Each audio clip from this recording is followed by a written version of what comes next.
So my name's Duncan. I'm a first year PhD student at Oxford, and I've been looking at a proposed instrument, Enceladus thermal mapper, which is a multispectral thermal instrument, and looking at optimizing the thermal filters on that to a range of kind of possible target conditions and science goals. So a bit of background. I've got a feeling that the level in this room may not require this so much, for those that don't know, Enceladus is one of the kind of most exciting astrobiology targets in the solar system at the moment.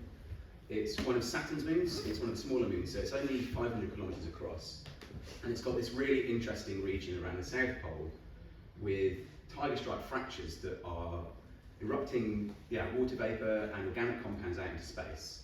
They're warmer than their surroundings, and so they're really interesting from a thermal perspective. And a lot of the secrets about Enceladus' subsurface ocean are thought to be tied up with these.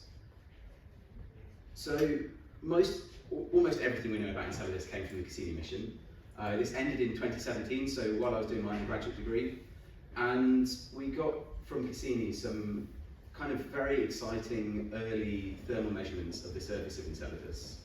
Cassini was in orbit around Saturn itself, so the flybys of Enceladus were quite fast, and there were some quite low altitude flybys which gave us maps like that one on the right hand side. So that's from the Sears composite infrared spectrometer's FP3 plane, which had 10 cross-track pixels. And so that gave us the first indication that these fractures vary in temperature, not just across their width, but also along their length. And that gives us an indication that there's a very interesting thermal landscape here. But the global coverage is quite limited because of the nature of those flybys. So we want to go back, get more information about the thermal landscape, and I'm sure everyone's on the same page there in terms of future missions. And this is the instrument that we're proposing to use. So this is an instrument that Oxford has been making for some years in various iterations, most recently as the Lunar Thermal Mapper on the Lunar Trailblazer mission, and on the Comet Interceptor as MIRMIS.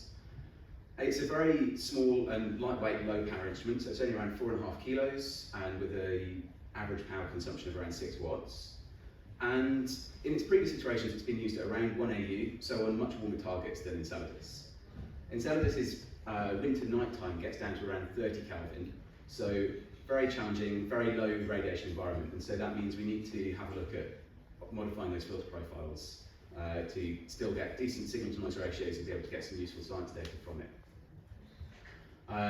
As a little bit of background, for anyone who's not familiar with multispectral mapping, essentially we have a number of filters which give us slightly different spectral ranges.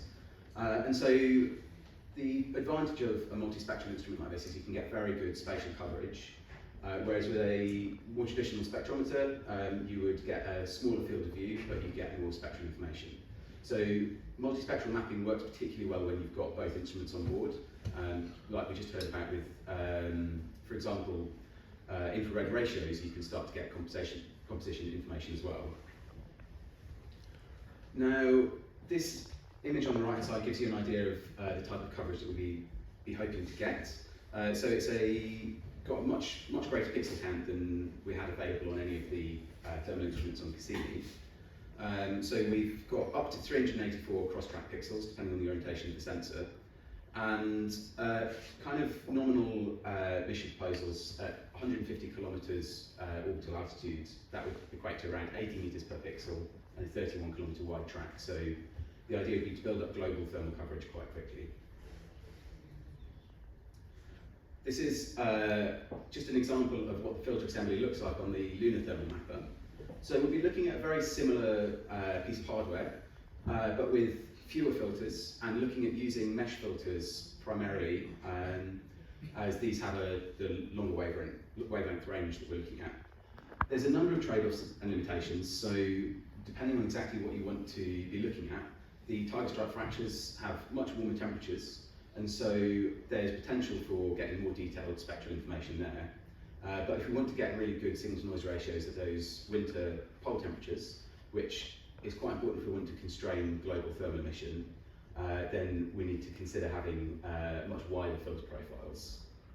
So this is a summary of what I've been working on so far. So we've got a number of different profiles here. Now, in the background of these, we've got these black body profiles. So these are normalised black body curves, just so you can see how those align with the filter profiles. And over on the right hand side, if I can point to that, we've got the signal to noise ratio outputs with some different filter assemblies. So green is good, red is really bad, and orange is something in the middle.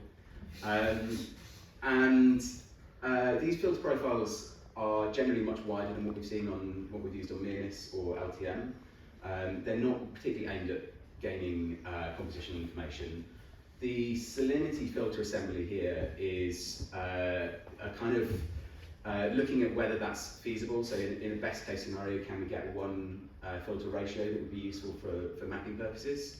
It looks like it's unlikely with this instrument, but as I say, the main goal here is looking at the thermal properties.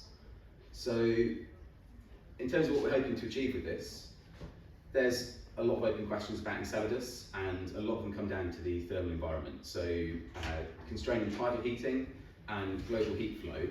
And that's really important looking at the subsurface ocean. If we've got really significant amounts of global heat flow, then that implies that the subsurface ocean could have been there for a much longer time, which has its implications for a more habitable environment. What I also want to share that I've put this is just an image on the right hand side, is the Lunar Thermal Mapper. So that's very similar to what our piece of hardware will hopefully one day look like. Now I've put the code that I've used to do these filter calculations up on GitHub, so it's available to use and it's built to be as intuitive as possible. So if that's of any interest at all, please check out the GitHub. There's also a thermal model which I'm working on now, which is sort of thermal balance model, which if you're interested in that kind of work, then please have a look at that as well. I'm very keen to get some feedback, so if you've got any questions, please dive in, and I'll be very happy to talk to you later in the day, and hopefully at the meal tonight for some of you.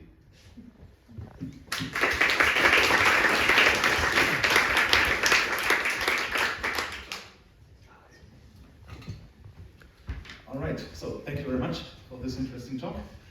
Other questions or comments? Yes, don't forget. Yeah, very interesting. Maybe I missed it, but what is the integration time that you predict for this kind of confirmations on Enceladus? So the integration time per pixel is around 0.6 seconds for that proposed 150 kilometre orbital altitude. And if I just go back to the filter assemblies, so the filter width gives us the number of pixels that we're integrating over. So for one filter, that's an integration time of 92 times 0.6, so around 60 seconds. Okay, more questions? More comments? Yes. So one thing I don't fully get is you show low temperatures and high temperatures on the right side. Does this correspond to filter temperature or surface temperature? So yeah, that's surface temperature. So 30 Kelvin's around the coldest that we expect to encounter on Enceladus. And so the signal to noise ratio is dependent on the amount of radiation that's given off the surface. I meant the different panels and not the... Oh, sorry, yeah. So that's an indication of what the filter assembly is optimized for. So the low temperature assembly filters mostly focused on the longer wavelengths and vice versa. Thanks. The generalist filter is, I think, what's most likely to go, so more filters and less of the narrow filters for the spectral information. But that's, yeah, there's still some more work to be done. Yeah. Are there more questions? We have plenty of time now. Or are there? Yeah, there is another question. So it's the way, the longer we give you, the more questions will come.